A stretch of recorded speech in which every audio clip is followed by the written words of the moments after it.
Hello and welcome to Grand Bavaro Princess. My name is Jana and you're watching Curves on the Road. Today I'll take you to Punta Cana in Dominican Republic and I'll do the review of the hotel we stayed for 7 nights, and the hotel is called Grand Bavaro Princess. It's a 5-star resort at the beach and it's one of the biggest in Punta Cana. So stay with me, I'll give you all the details you might need if you're deciding if you want to book this hotel or not. We always start with the location. Let's start with the location again. As I said, it's in Punta Cana, which is quite a small village that basically lives off of tourists only. So if you expect like a big, vibrant city that you can go to every night and spend the evenings, no, it's not such a vibe.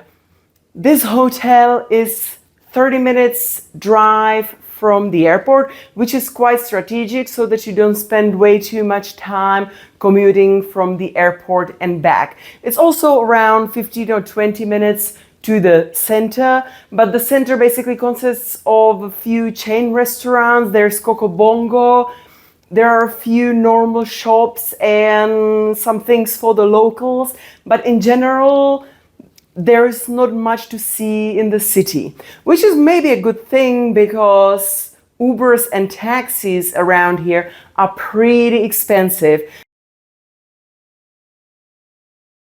But don't worry, if you love your adventure, you can still do those little trips.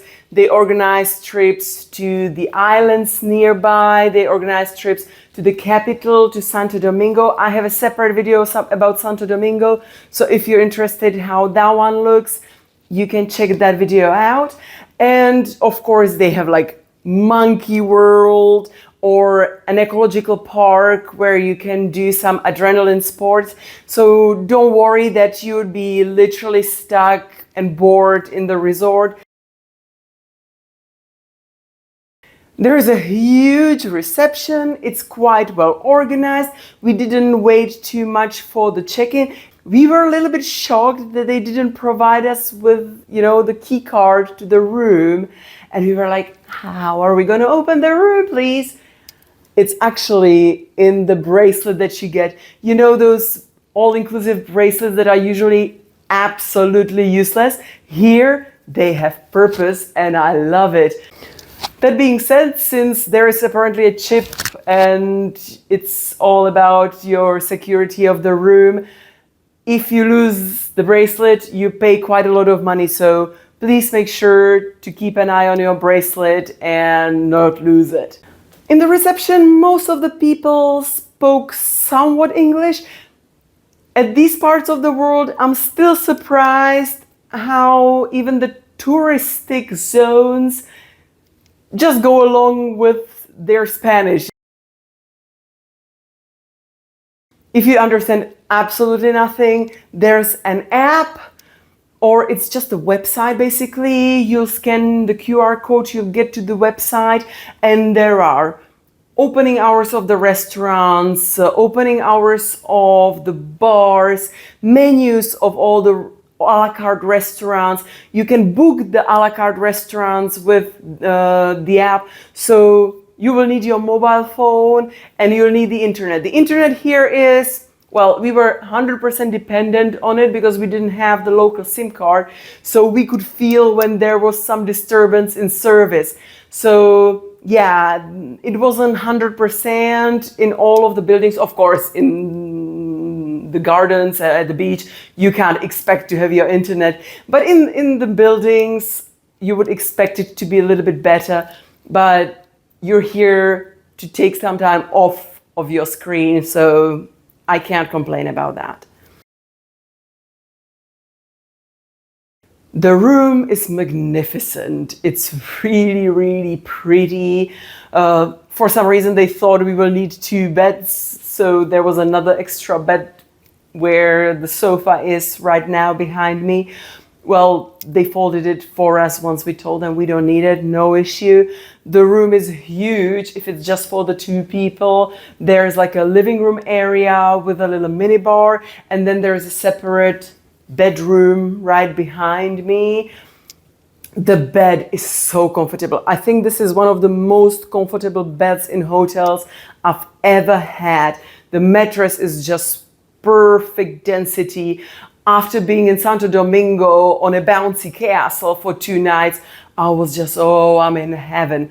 Maybe my nose is a bit too sensitive, but the pillows just didn't smell very nice. I actually sprayed my perfume over it, didn't help. There's a big, big bathroom. The toilet is separated. The door is not exactly like, you can see the silhouette of the person using the bathroom. You will get toiletries, shampoo, conditioner, shower gel, soap, whatever you want. And there's like a standalone bathtub. And there's a rain shower in the shower corner. You get towels, of course, in this kind of resort. It's absolutely normal. Minibar, not very well equipped. If I compare it to the Rio Cancun, of course, that resort was much more expensive, so you're a little bit comparing also the price tag. But there was just water, and when we came, one was half drank. There's just some soft drinks, some water, and 2 beers. That's all that's in the minibar. It's being refilled daily, so you can drink all that's in there. But I don't think you'll be staying in the room too much. There are bars all over the area, so you don't have to worry that you would be thirsty. The buildings where you have the rooms have like the first floor, second, and third with no elevators. So if you have some mobility issues, ask at the reception if you can get the downstairs room. The view from the room was into the garden. We didn't have a sea view, but I don't think there are that many rooms with a sea view. By the way, what I didn't talk about yet, there is like a premium part. You can pay extra and you can be upgraded to the premium group. The rooms are probably better. You have a separate part of the beach with the mattresses on your sunbeds, and there's a specific pool with bar just for the group, and there are some restaurants that are only for the golden members, or basically part of this platinum program.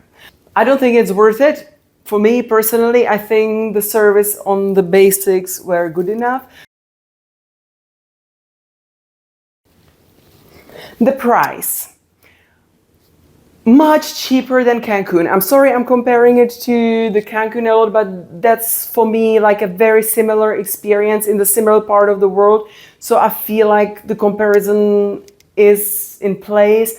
But this price for a European standards seemed fairly reasonable.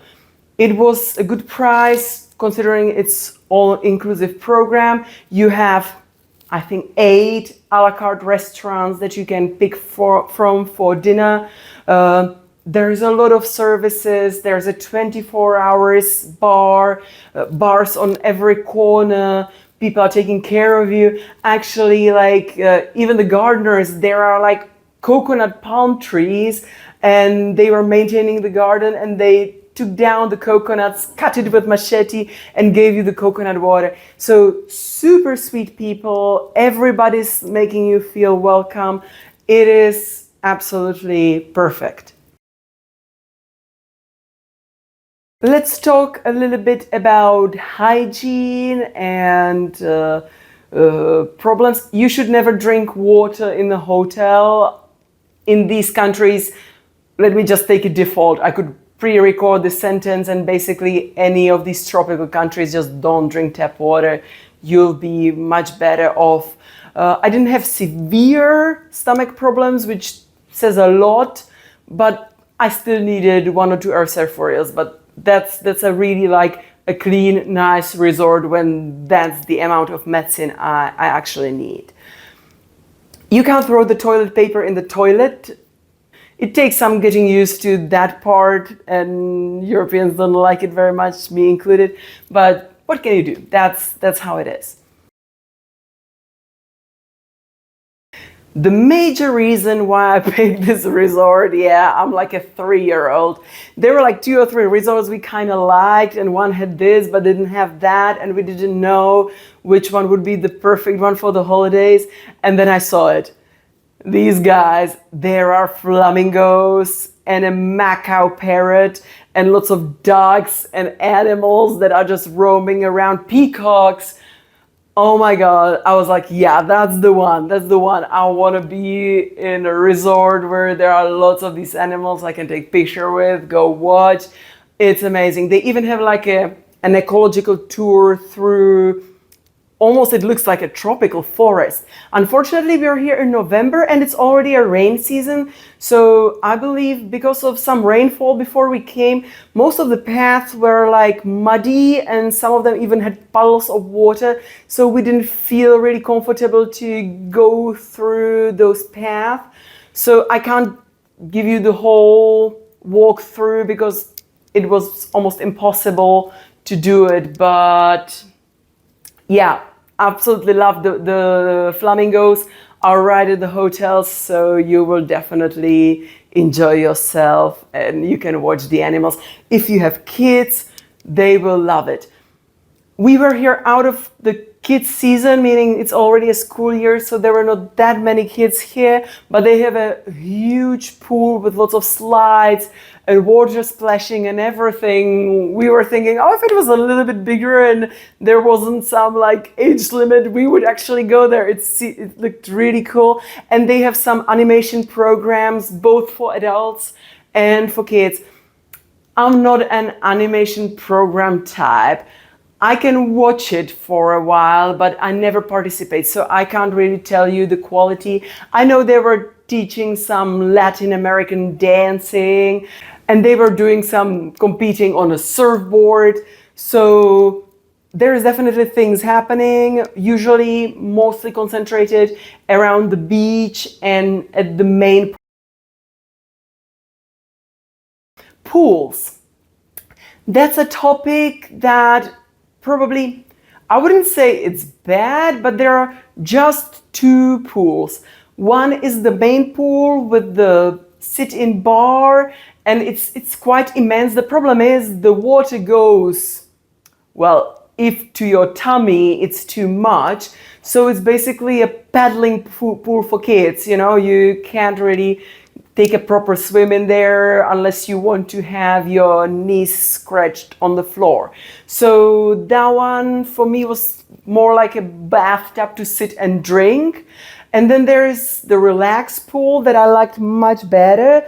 Less people there, not so noisy, and the depth was up to my chest, so perfect for my daily swim. Was it not enough, right? Like, what am I talking about? What's going on? It's just considering the size of this place. I haven't talked about it yet, but this resort is immense.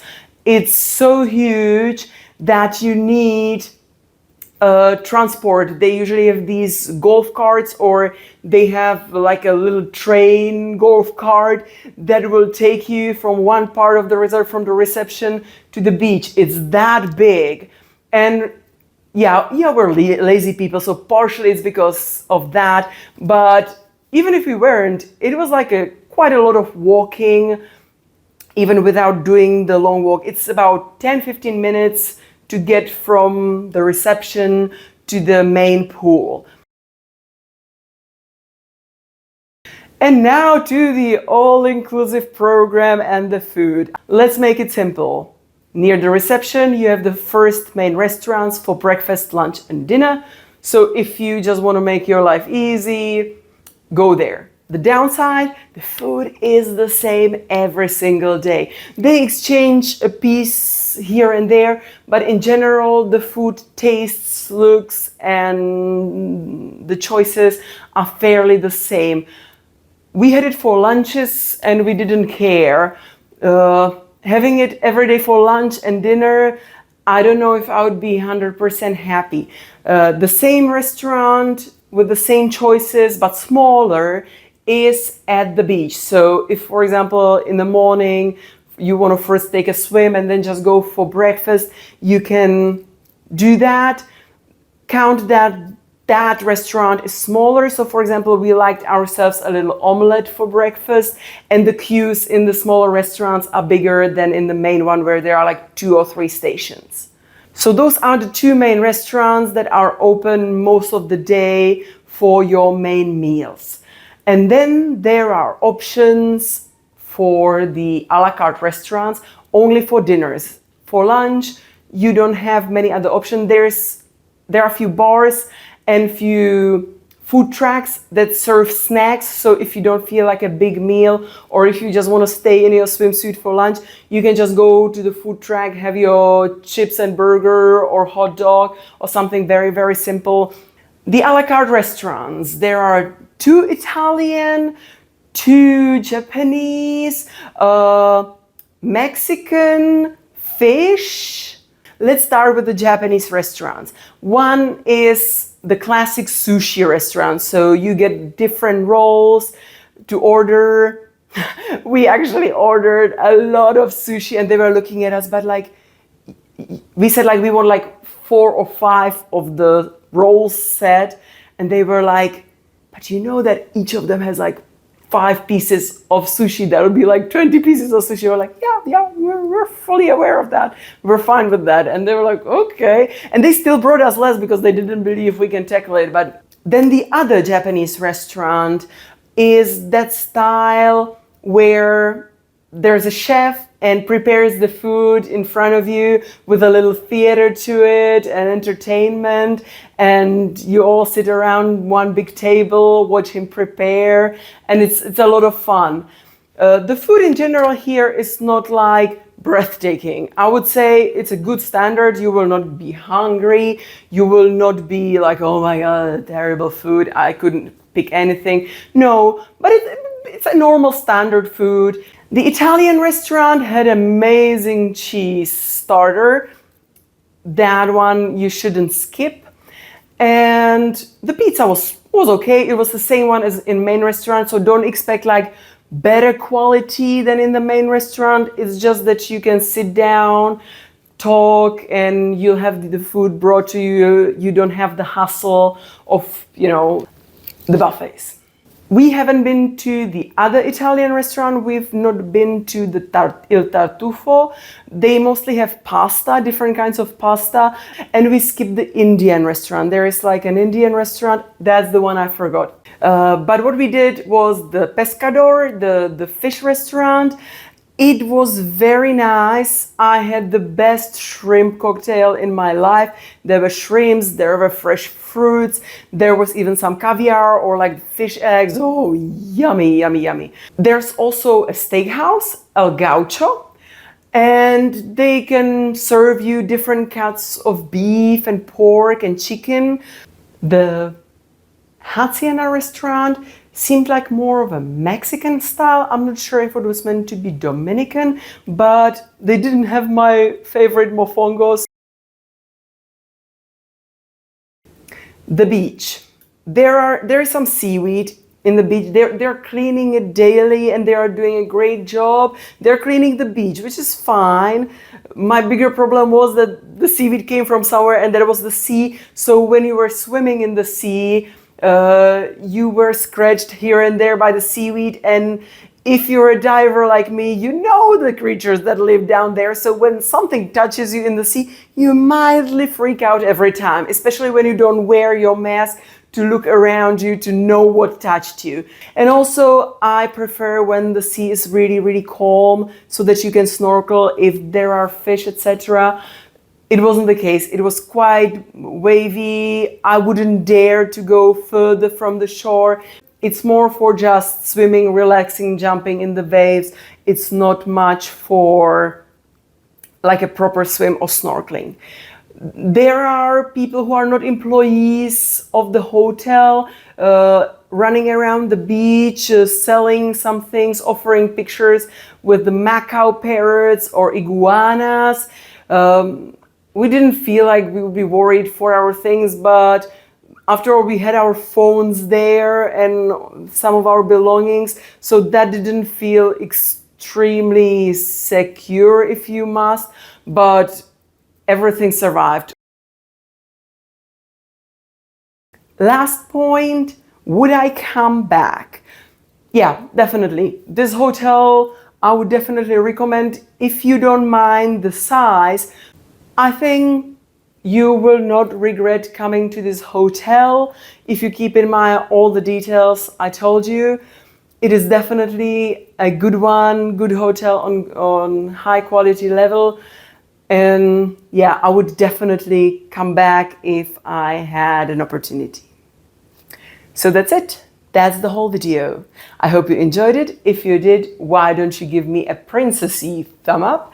And you can subscribe to my channel. I upload every Sunday. Thank you very much for watching. Have an amazing rest of your day and bye!